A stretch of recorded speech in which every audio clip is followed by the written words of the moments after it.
Thank you, Mrs. Verheyen. Honourable members of Parliament, ladies and gentlemen. I would like to thank the EIF for giving me this occasion to talk about a very important subject, the future of the newspaper industry and the future of quality journalism. But before looking into the future, I will look back into the past. I will start in the Norwegian capital, Oslo, 152 years ago. It was a grey and gloomy winter afternoon in the beginning of 1860. Christian Schibsted, a 48-year-old printer, was facing a serious crisis. His biggest customer had terminated the contract, and Christian realized that his life's work, the print shop, was dying. Shortly after 9 o'clock that evening, he sat down at his desk, lit a candle, and picked up his pen. The hours that followed resulted in the start of a remarkable journey that would change the development of the media industry, at least in Scandinavia. A journey that we, within the Schibsted Media Group, are still embarked upon today. The spring came, and May the 14th, the same year, Christian Schibsted started the presses in his print shop again, this time loaded with his new vision, his own newspaper. Faced with the loss of his biggest customer, Mr. Schibsted decided to become his own customer, to venture into new territory and create a modern arena for news and exchanges of ideas, products and services. It was not only a paper, it was an important platform for a future democratic society and a help in the everyday life of his readers. Aftenposten was born, and thereby also the Schibsted Media Group. Christian Schibsted had turned a problem into an opportunity. 152 years later, Aftenposten is still the largest newspaper in Norway. A few years ago, Schibsted Media Group was confronted to a similar challenge that the founder has challenged 152 years ago. Our business was more or less 100% focused on the newspaper industry. But at the turn of the millennium, it became more or less obvious that the business model of the newspapers would be challenged by new digital medias. Especially, a majority of the classified ads would be lost to different specialized media sites on the internet. We would lose one of our most important sources of income. So, how did we respond to that threat? Very early, we adopted three important principles, which all proved to be successful. First of all, we accepted not only that we must take part and take the lead of digital transformation, we also accepted to cannibalize upon our own business. When we started our first classified sites, we understood, of course, that the success of these sites would mean problem for our newspapers. But if we did not compete with ourselves, others would. Competition was unavoidable.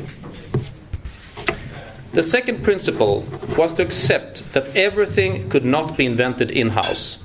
That's why we acquired businesses from entrepreneurs that understood some aspects of the internet better than we did. Today, many of our most successful brands come from these acquisitions. The third principle was to be the first mover in the industry. To move fast means, of course, that you make mistakes. And God knows that we have made money of these mistakes. But at the end of the day, this trial and error strategy has proved to be successful. These three principles may sound obvious, but in an old-fashioned and conservative industry, they are not. Today, we can claim to be one of the winners of the digital transformation. We are one of the leading global players on the classified markets, with brands like Le Bon Coin in France, Blocket in Sweden, InfoJobs in Spain, and Seconda Mano in Italy, just to mention a few. In Sweden, we have around 50% of the 10 to 20 largest internet sites, they are part of our group. Our online news sites, Aftonbladet and VG, are the leading internet sites in Sweden and Norway. Today, the majority of our profits are generated by our online activities. So, even though some of our activities, mainly the printed newspapers, will be put under pressure the coming years, I think that the opportunities will outnumber the challenges and the problems. For us, the digital transformation has already taken place. So, am I concerned about the future of the Schibsted Media Group? Not really. We are doing well, and I think that we will do well in the future as well. Another question is, am I concerned about the future of the newspaper industry? Well, in some cases, I am. I think that newspapers that have not succeeded in building strong and financially sustainable digital positions, and there are many of them, unfortunately, those newspapers will struggle in the future. It will take some time before we see the same dramatic situation as in the United States. But sooner or later, important newspapers will go out of business in Europe as well. Some of us will succeed, some will not. But after all, that's the case in all industries. The fittest survive, the others don't. The last question, and from a political point of view, the most important one, is: am I concerned about the future of the independent quality news journalism, the kind of journalism that is today mainly created within the newspaper organizations? The answer is, unfortunately, yes.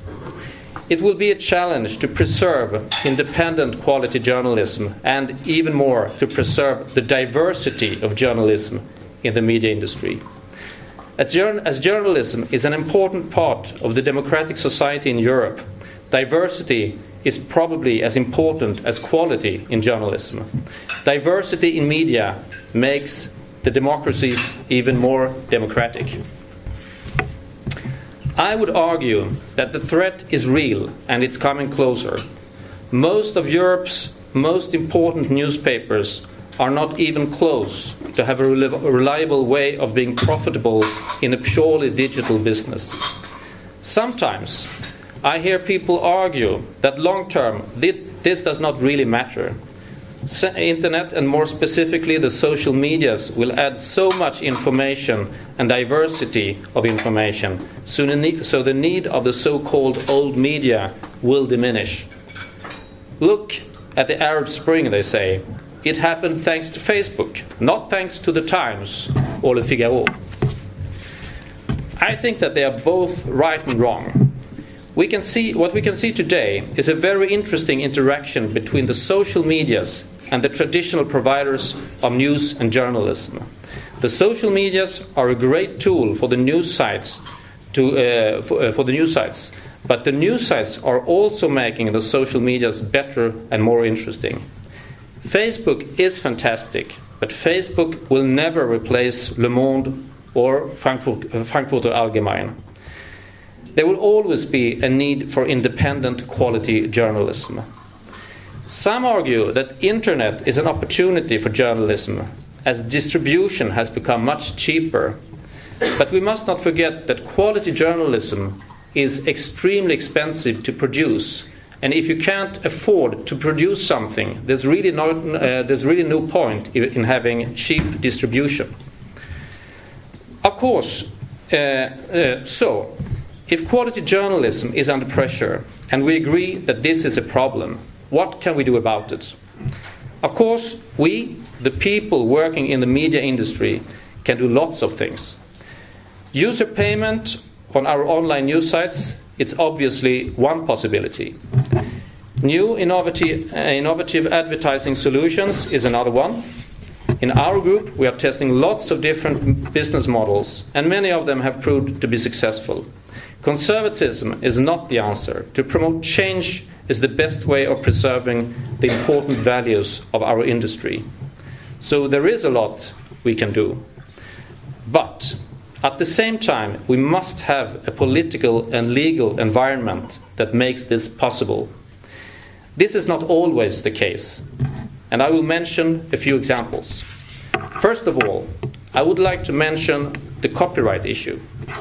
These are, of course, complicated questions, but it is important that the same rules apply to everyone. That's not always the case today. One example, in Sweden, we have an excellent news agency called TT, and I happen to be its chairman of the board. The news agency is financed mainly by the leading newspapers in Sweden. As good citizens, we pay our fees every year for the right to publish stories and photos from the agency. Google also publishes some of these photos, but they do not want to pay. So, the news agency is paying for reporters and for the photographers, but Google is collecting the money. This is, of course, unacceptable. The second issue I would like to mention is the VAT level for the digital newspapers. I will not go very deep into this issue, but let me just state that it is absurd to have another tax level on the digital newspaper than on the printed newspaper.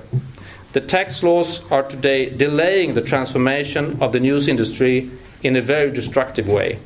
This is a political issue and it must be solved quickly.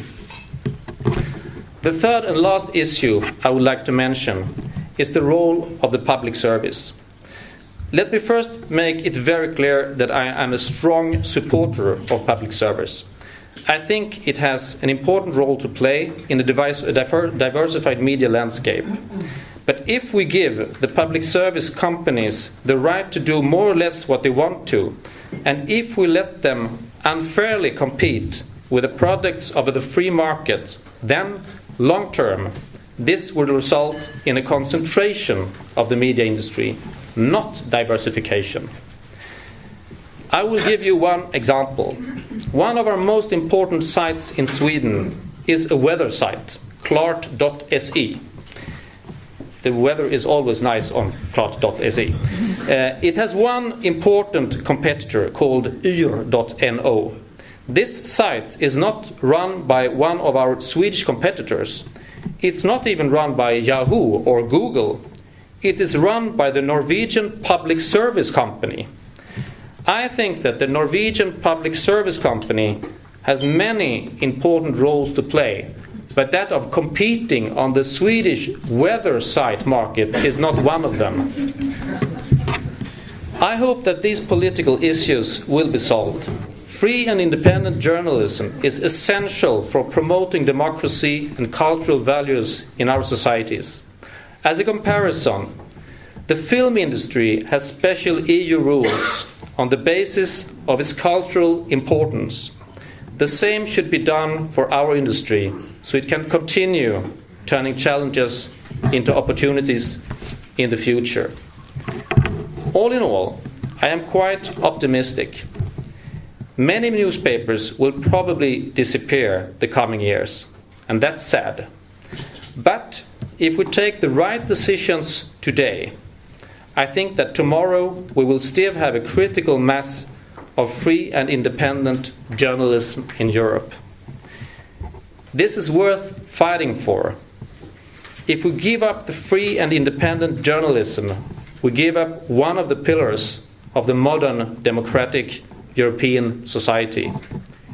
This was true in Christian Schibsted's Oslo 150 years ago, and it's still true in Europe 2012.